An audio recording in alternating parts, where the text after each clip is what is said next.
Hey everyone, before we dive into today's story, make sure to hit that subscribe button and share your thoughts in the comments. I want to hear what you'd do if you were in this situation. It started on an ordinary Thursday evening. I was in the living room, nursing a cup of coffee, scrolling through my phone when I heard her laugh, my wife's laugh, but with a tone I didn't recognize. It wasn't the familiar warmth I loved. It was lighter, flirtatious, the kind that sends shivers down your spine for all the wrong reasons. First, I dismissed it. Maybe she was talking to a coworker or a friend. But then I noticed something strange. Her phone buzzed repeatedly and she jumped every time. She kept it pressed against her side like it was burning. I asked her casually, "Everything okay?" She smiled a little too brightly and said, "Yeah, just work stuff." That should have been the end of it, but a strange pit had formed in my stomach. I didn't want to feel it, but I couldn't ignore it. The next few days were a blur of small inconsistencies. Missed calls she couldn't explain, sudden late-night meetings she never mentioned before, and messages I caught glimpses of, words like "see you tonight" and "can't wait" flashing on her screen before she pulled it away. I started questioning myself. Was I imagining things? Was I being paranoid? I told myself she loved me. We'd been married for 6 years, shared every major life moment together. But a quiet voice in my head whispered otherwise. Then came the night that changed everything. I had stayed late at the office, and she was supposed to be at a friend's dinner. I walked in, expecting the apartment to be empty. Instead, I heard a voice that made my chest seize. Her voice, yes, but not saying my name. I froze. Through the slightly open bedroom door, I could see him, a man I didn't know, laughing as she leaned in close.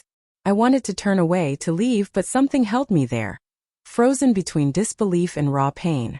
My mind screamed, "This can't be real." I crept closer, heart hammering, until I accidentally stepped on a loose floorboard. Both of them froze. She looked straight at me, eyes wide. That's when the betrayal sank into me like a weight. I wasn't seeing it wrong. I wasn't imagining the signs. He left quickly after that, and I could hear her crying in the bedroom, trying to explain, but the words didn't matter. The image, the laughter, the intimacy, they were all burned into my mind. I sat in the living room for hours, replaying every memory, every moment I had trusted her. The small kisses in the morning, the quiet nights we shared, the inside jokes, they all felt tainted now. I loved her, yes, but love was no longer enough to protect me from the hurt. The next day I confronted her. Not with yelling, not with dramatic accusations, but with quiet, trembling words. "Why?" She avoided my gaze, mumbling something about loneliness, mistakes, and not meaning for it to happen. Her excuses, her apologies, they all collided in my mind, but I couldn't grasp them. All I felt was a raw, aching emptiness. We talked for hours or maybe minutes, it felt like both and neither. I asked her why she hid it, why she betrayed years of trust. She cried, admitted she was lost, that she'd made choices she regretted. I listened, mostly in silence. My anger was there, yes, but underneath it all was heartbreak so deep it made me question everything about us. Over the following weeks, I noticed memories that used to make me smile now cut like knives. The way she held my hand, her quiet support during hard days, even the little note she left in my lunch. Everything now felt layered with deception. But amidst the heartbreak, I also noticed something else. Clarity. Pain was teaching me to see, teaching me to value myself more than I had before. Ultimately, I made a choice. I told her I needed space, that I needed to find myself again without being shadowed by her choices. She wanted reconciliation, begged for forgiveness, but I realized that forgiveness wasn't mine to give. Not yet, not to her.